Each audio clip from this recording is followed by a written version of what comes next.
என்ன ரேஸ் அவங்க பொண்ணுங்களை தூக்கிட்டு வந்து கேங் ரேஸ் மாதிரி அநியாயம் பண்றதா நான் சந்தேகப்படுறேன். மர்மமாய் கொலையாகும் இளம் பெண்கள்.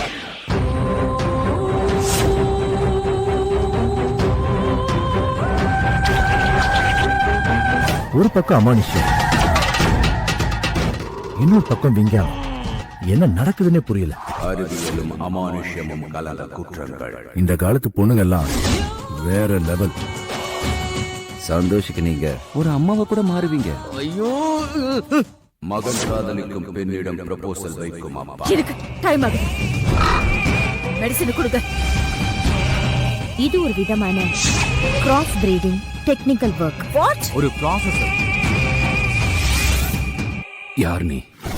பல வருடமாய் இளமையாகி இருக்கும் மர்ம பேர். எல்லாமே மர்மமான மரணங்கள். அட்டைப்பட்டியில போட்டுருக்காங்க.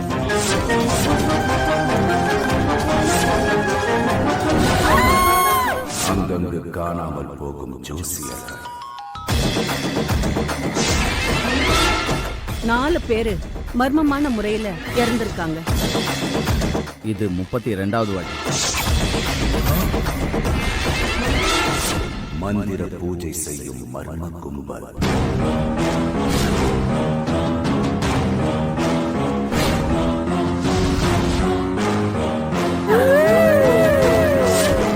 பின்னணியில் ஒரு மந்திர கிழமை.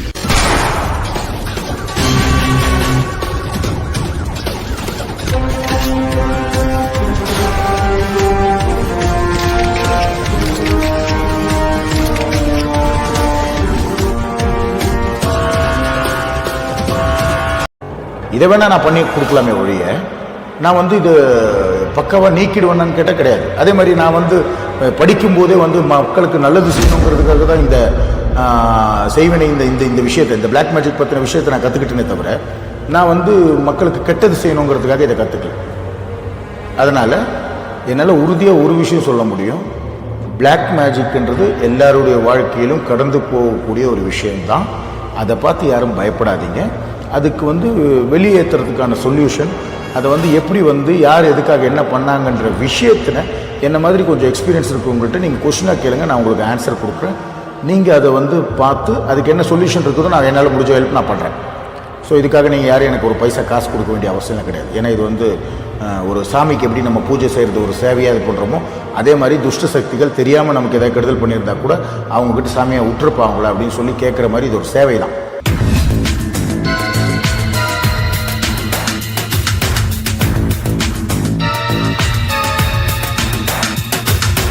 செய்வினியால் ஒருத்தவங்க பாதிக்கப்பட்டிருக்காங்களா அப்படின்னு தெரிஞ்சுக்கிறதுக்கான முதல் பாயிண்ட், உங்களுக்கு சரியாக தூக்கம் வராது அப்படிங்கிறீங்கன்னா. 2வது பாயிண்ட், சம்பந்தமே இல்லாத உடல் நோய் வரும். நார்மலாக ஒரு சின்ன எக்ஸாம்பிள் எப்படி கேட்டிங்கன்னா, திடீர்னு பார்த்தீங்கன்னா ரத்தத்தில் வாந்தி எடுக்கணும். ஆனால் ரத்தத்தில் வாந்தி எடுக்கிற மாதிரியான ஒரு வியாதியும் உள்ளே இருக்காது. நீங்கள் போய் டாக்டர்கிட்ட செக் பண்ணிங்கன்னா வந்து ஒன்றுமே கிடையாது, ஒரு ஆல்ரைட்னு சொல்லுவாங்க. கன்ஃபியூஷன் ஆகிடும். அது பிளாக் மேஜிக்கோட எஃபெக்ட் தான். ஸோ சம்பந்தமே இல்லாத உடல் நோய் வரும், வலி இருக்காது, பிரச்சனைகள் ஒன்றுமே வெளியே தெரியாது. இதெல்லாம் நிறைய இடத்துல நீங்களும் கேள்விப்பட்டிருப்பீங்க. டாக்டர் ஆஸ்பத்திரியிலே தான் இருப்பாங்க அந்த பேஷண்ட்டு. டாக்டர் சொல்லுவாங்க அவனுக்கு ஒன்றுமே ஒன்றுமே ஆகலைன்னு சொல்லுவாங்க. எங்கேயோ ஒரு இடத்துல வந்து இந்த பிளாக் மேஜிக் விஷயத்தை வெளியே எடுப்பாங்க. எடுத்த பிறகு பார்த்தீங்கன்னா கிட்னி கெட்டு போயிருக்கும், லிவர் கெட்டு போயிருக்கும், வந்து ஹார்ட்டு கெட்டு போயிருக்கும், எல்லாமே கெட்டு போயிருக்கும், ஆள் செத்துருவான். ஸோ இந்த மாதிரியான சில விஷயங்கள் வந்து இந்த பிளாக் மேஜிக். ஆனால் ஒரு விஷயம் மட்டும் உறுதி, பிளாக் மேஜிக்ன்றதும் இந்த கண்கட்டு வித்தையான வில்லி சூன்யம் ஏவல் செய்வினை அப்படிங்கிற விஷயங்களும் மனிதனால் சக மனிதனுக்கு இழைக்கப்படும் கொடுமையை தவிர எந்த துஷ்ட சக்தியும் நமக்கு செய்கிற கேவலமான வேலை கிடையவே கிடையாது. ஆக்சுவலி பிளாக் மேஜிக்கில் ஒரு 1,00,000 நம்பர் அளவுக்கு கண்கட்டு வித்தைகள் இருக்குது. அதாவது ஒரு ஆளுக்கு செய்கிற மாதிரி இன்னொரு ஆளுக்கு செய்யாமல் 1,00,000 பேருக்கு வித்தியாசமாக வந்து கெட்டதை செய்ய முடியும் பிளாக் மேஜிக்காக.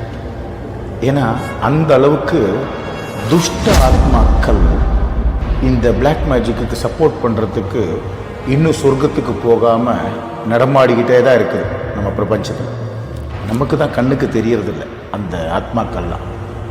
இப்போ ஒரு 18 வயசு பையன், நிறைய பேர் நீங்கள் கேள்விப்பட்டிருப்பீங்க, ஒரு வயசுக்கு வராத பையனோ இல்லைன்னா வயசுக்கு வந்து தீட்டில் இருக்கும்போதே ஒரு பொண்ணோ செத்து போயிட்டான்னா அவளுக்கு வந்து சமாதானம் இருக்காது, அவங்க ஆத்மா சாந்தி அடையாது, அவங்களுக்கு பிடிச்சதெல்லாம் நம்ம செஞ்சு கொடுக்கணும் அப்படின்னு சொல்லிட்டுலாம் அந்த வீட்டுக்காரங்களாம் ரொம்ப படாத பாடுபடுவாங்க. அந்த ஆத்மாக்கள்லாம் எங்கே போவோம் அப்படின்னு பார்த்தீங்கன்னா அப்படியே அந்தரத்தில் தான் இருக்கும், நம்மளை சுற்றியே தான் சுற்றிக்கிட்டு இருக்கும். அதுக்கு வந்து நம்மக்கிட்ட இருந்து ஏதாவது ஒரு விஷயத்தை அவங்களுக்கு செய்யணும். இப்போ ஒரு உதாரணம், அதில் ஒரு கேரக்டருக்கு ஒரு ஆத்மாவுக்கு நம்மளை பிடிக்கலன்னு வச்சுங்களேன், அந்த நேரத்தில் நம்மளை உண்மையிலேயே பிடிக்காத இன்னொருத்தன் அந்த துஷ்ட ஆத்மா கிட்ட தன்னோட ஏவலை நீ வேலை செய்யறியா அப்படின்னு கேட்க வச்சான்னு வச்சுங்க, அந்த ஆத்மா நமக்கு கெட்டது பண்ணுறதுக்கு ரெடி ஆகும். இப்படி 1,00,000 முறையில் நான் சொல்கிறது ஒரு மினிமம் 1,00,000, மேக்ஸிமம் நிறைய இருக்குது. இந்த விஷயத்தை வந்து நிறைய பேர் பண்ணிக்கிட்டு இருக்காங்க. அவங்களுக்கு அது வந்து ஒரு ஜாலி, ஒரு ஹாபி. அப்படி இது நிறைய பேருக்கு ஒரு பெரிய பெரிய பெரிய ஸ்காலர்ஸ் இருக்காங்க. இந்த மந்திர தந்திர விஷயத்தில் வந்து நிறைய ஸ்காலர்ஸ் இருக்காங்க. இவங்க எல்லாருமே முன்னாடி கும்பிட்டுட்டு இருந்த சாமி அப்படின்னு பார்த்தீங்கன்னா, நீங்கள் எல்லாருமே கொஞ்சம் எங்கேயாவது பெரியவங்கள்ட்ட விசாரித்து பார்த்தீங்கன்னா தெரியும், கேரளாவில் தோட்டானிக்கரைன்னு ஒரு கோயில் இருக்குது. அந்த கோயிலில் பார்த்தீங்கன்னா பழைய காலத்தில் இந்த பேய் ஓட்டுறவங்க, மந்திரம் செய்கிறவங்க எல்லாருமே அந்த கோயிலில் இருக்கிற சாமியை தான் வழிபடுவாங்க. ஏன்னா அங்கே தான் இந்த ஏவல் சக்தியை கண்ட்ரோல் பண்ணுற மிகப்பெரிய ஆணி இருக்குது. அதாவது இவ்வளோ ஒரு கை அளவுக்கு ஒரு ஆணி. ஒரு தேவி வந்து ஒரு ராஜா கூட நடந்த சண்டையில் வந்து அந்த தேவி வந்து அந்த ஆணியை எடுத்து வந்து ஒரு மரத்தில் அடிச்சிருச்சு. எப்படி அடிச்சிருச்சுன்னா, நம்ம சாமி ஃபோட்டோ மாட்டுறதுக்காக ஆணியை எப்படி அடிக்கிறோம் பார்த்தீங்களா, அப்படி கிடையாது. அந்த செவுத்துக்குள்ளே என்ன போகுதோ அது வெளிப்பக்கம் இருக்கும், அந்த வெளிப்பக்கம் நமக்கு என்ன இருக்குமோ அது மரத்துக்குள்ளே போயிருக்கும். அப்படி வந்து ஒரு தேவி வந்து ஒரு அமைப்பு ஏற்படுத்தியிருக்கு. அதை பற்றின ஒரு பெரிய கதை, அது ஒரு பெரிய கதை. நம்ம ஒரு 50 நாள் 60 நாள் அதை பற்றி பேச வேண்டியிருக்கும். அந்த ஆணியில் இந்த துஷ்ட சக்திகள், உலகம் முழுக்க இருக்கிற துஷ்ட சக்திகள் அந்த தேவி பிறந்த மண்ணை மட்டும் தொட முடியாது. தொட்டுருச்சுன்னா உடனே போய் அந்த ஆணியில் போய் குத்திக்கும். தானே குத்திக்குச்சுன்னா எந்த மனுஷ உடம்புல அந்த ஆத்மா ஒளிஞ்சிருந்துச்சோ அந்த ஆத்மாவுக்கு தான் காயமாகுமே தவிர மனுஷனுக்கு காயமாகும். அப்படி ஒரு ஐதீகம் முன்னாடி காலத்தில் இருந்துச்சு. அதனால தான் அவங்க போய் நேருக்கு நேராக போய் அதில் குத்திக்கிட்டு நெத்திக்குள்ளே குத்திக்குவாங்க. குத்திக்கிட்ட உடனே அங்கே இருக்கிற அந்த நரம்பு, அதாவது அந்த சந்திரன் ஆதிக்கம் செய்கிற நரம்பில் போய் குத்திக்குவாங்க. குத்திக்கிட்டாங்கன்னா வந்து அந்த பேய் வந்து அங்கேருந்து போய் அங்கே இருக்கிற ஒரு குளம் இருக்குது, அந்த குளத்துக்குள்ளே போய் பேய் படுத்துகிறோம். இந்த மனிதர்கள் எவர்கள் அவன் ரத்தம் வழிஞ்சு அப்படியே மயக்கமாக இருப்பாங்க. அந்த வீட்டுக்காரங்க அவனை கூப்பிட்டு வந்து அங்கே பூஜைலாம் பண்ணி குருதி பூஜை பண்ணுவாங்க. அங்கே வந்து ஒரு 100 பேருக்கு அன்னதானம் பண்ணுவாங்க. அந்த வீட்டில் கொண்டு வந்து அந்த கேரக்டர் வச்சுட்டு அம்மனுடைய பிரசாதத்தெல்லாம் கொடுத்து அவங்கள வந்து காப்பாற்றிக்குவாங்க.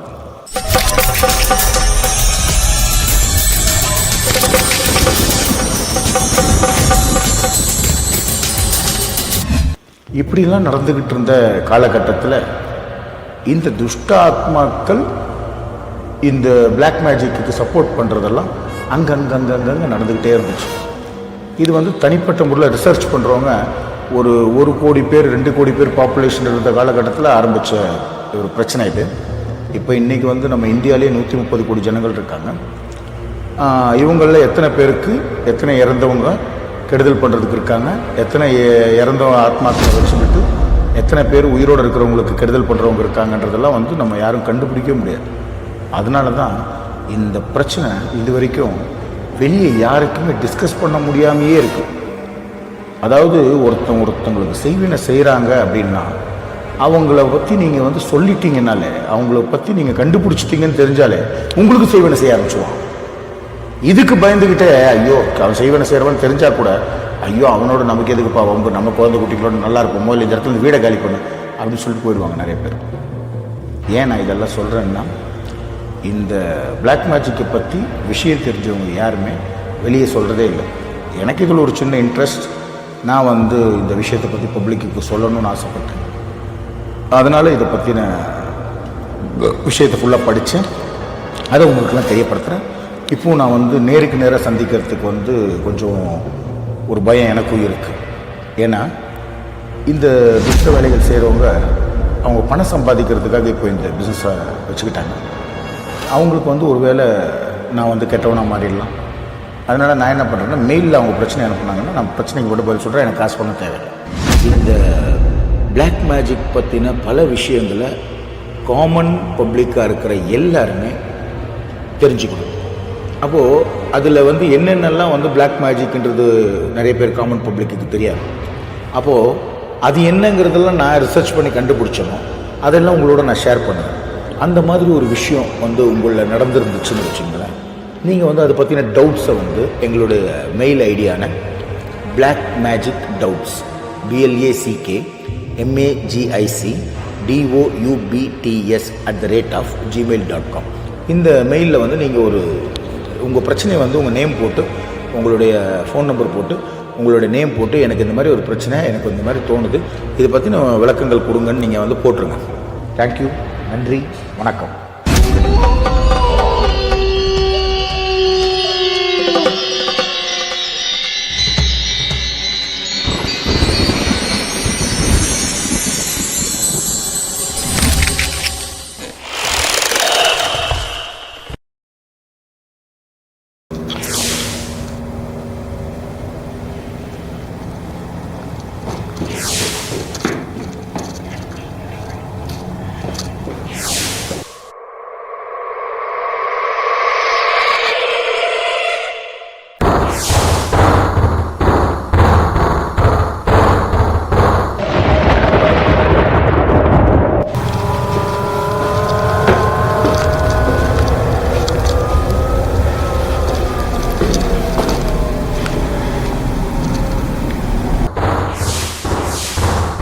இப்புதிய பகுதிகளை உங்கள் luckytv.tvயில் கண்டு மகிழுங்கள்.